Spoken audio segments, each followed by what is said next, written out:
I now give the floor to Mr. Abdou Abarry.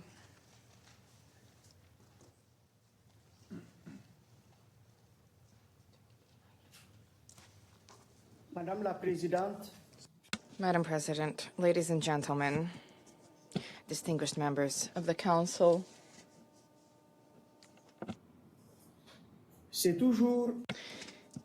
it is always a great honor for me to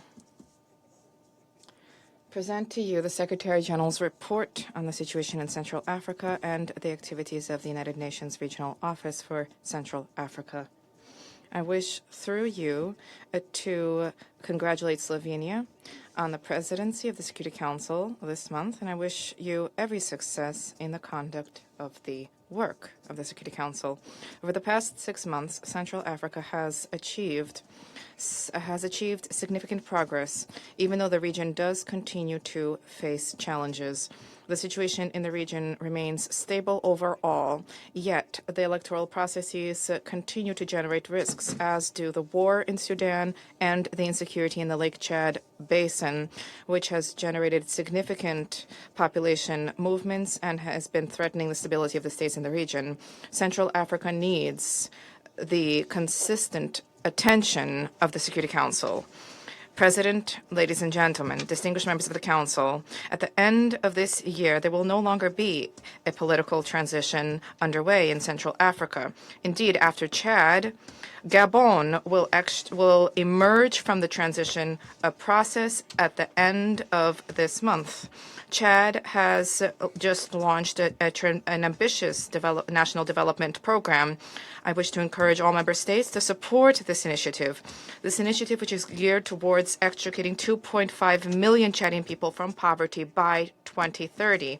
The reforms underway in this country should provide for respect for the rule of law and openness of the political space, which are key to sustaining national reconciliation and to building upon the gains made during the transitional period.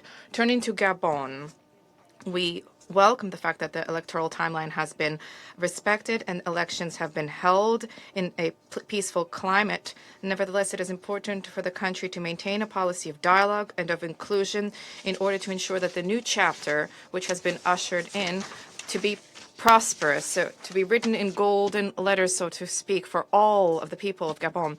This new chapter is intended to establish the basis for development in social sectors and to ensure that the international community provides the necessary support.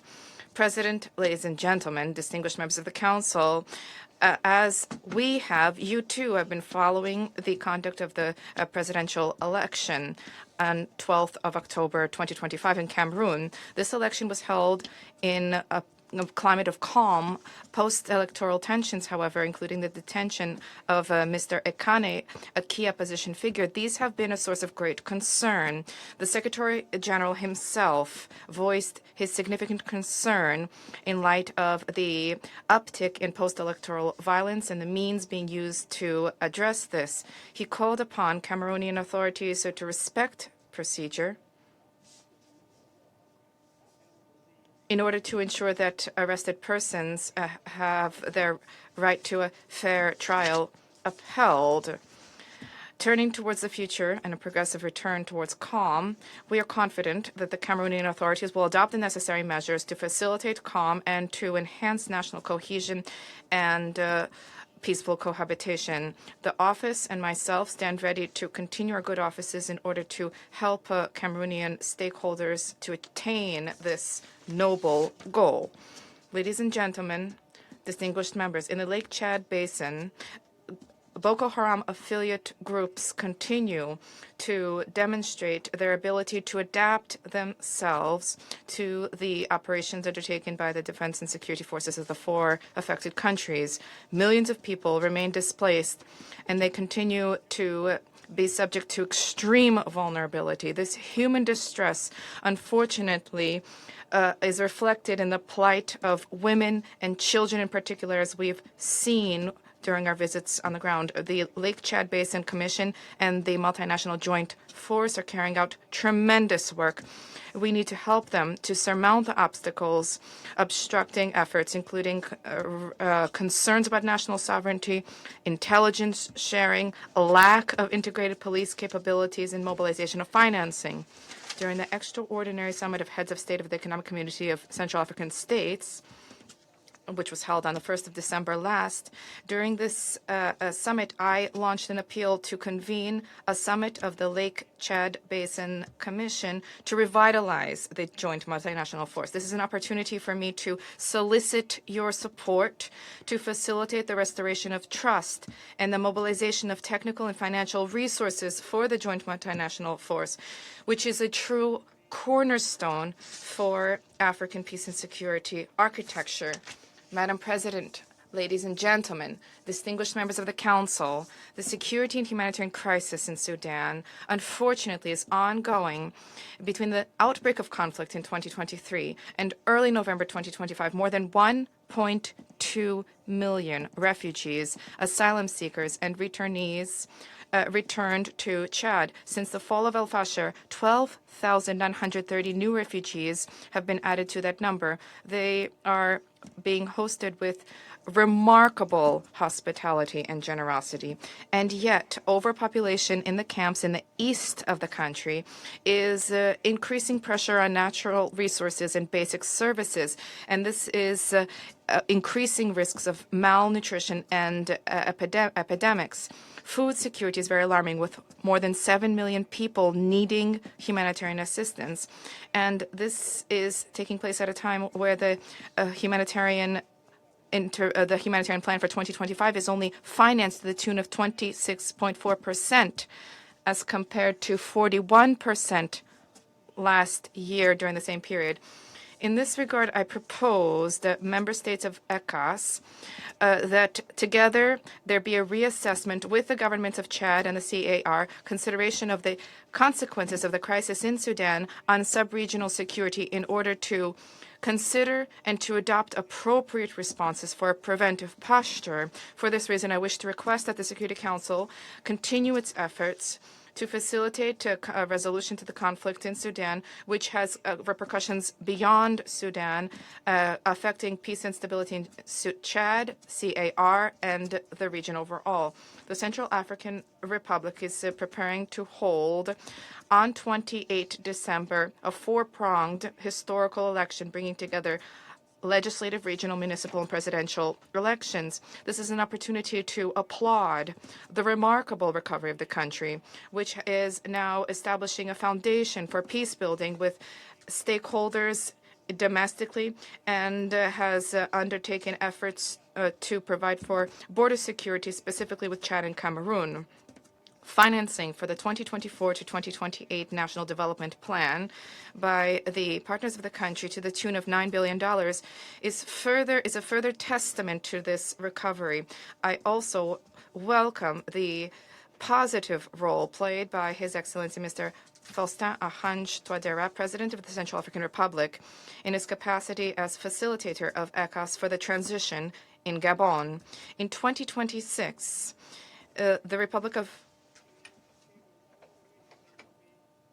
Congo and Sao Tome and Principe will organize their presidential elections.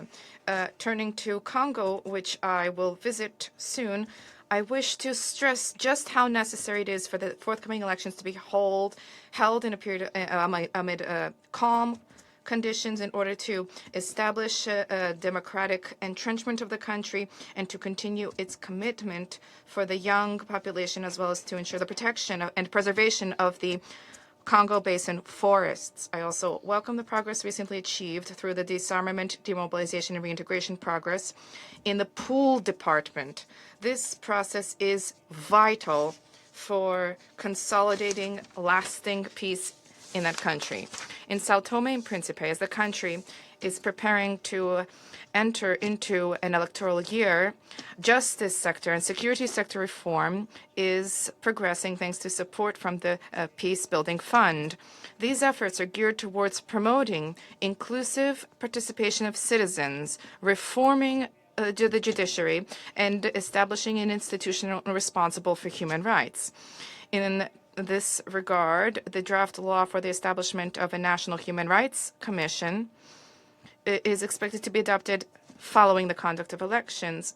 It is vital for the Democratic Republic of Sao Tome and Principe to continue to receive the necessary support for completing the reforms already underway and to establish the foundation for its stability and development. Madam President, ladies and gentlemen, distinguished members of the Council, through the regular conduct of meetings of the bodies of ECOWAS, the region has demonstrated its ability to tackle matters of concern. This is true as has been reflected in the conduct on the 1st of December, the conduct of the extraordinary summit of heads of state dedicated to mediation and led by His Excellency Mr. Mzasongo, President of the Republic of Equatorial Guinea, with a view to the return of Rwanda into the family of ECOWAS. This quest for peaceful solutions is reflected in talks which are underway between Gabon and Equatorial Guinea in order to implement the ruling of the International Court of Justice on their border dispute. The dialogue underway between the two states leads me to the hope that they will arrive at a negotiated solution for the benefit of their fraternal peoples as soon as possible. And I also wish to welcome the fact that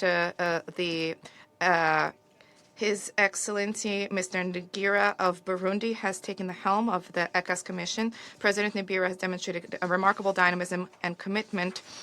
Pending the appointment of commissioners, we have already engaged in collective brainstorming on the priority focuses for 2026 and adopted a roadmap to guide the implementation of a joint strategy and action plan for our two offices. Madam President, ladies and gentlemen, distinguished members of the Council, we are cognizant of the financial difficulties that the United Nations is presently facing. However, we cannot disregard the impact this has on the operations of the office and on its ability to adequately deliver upon the mandate. The 20% reduction of its staff, as well as the limitation and at times the impossibility of travel to countries in the region due to lack of means, significantly undermine our ability to conscientiously fulfill our good office's mission in a region which requires this. And we cherish the hope that thanks to your consistent support of the Regional Office for Central Africa, which was established pursuant to the demand of member states of ECOWAS, this we wish to recall, will continue to implement its important mandate for a Central Africa marked by peace, stability, and prosperity. Thank you for your kind attention. I thank Mr. Abarry for his briefing.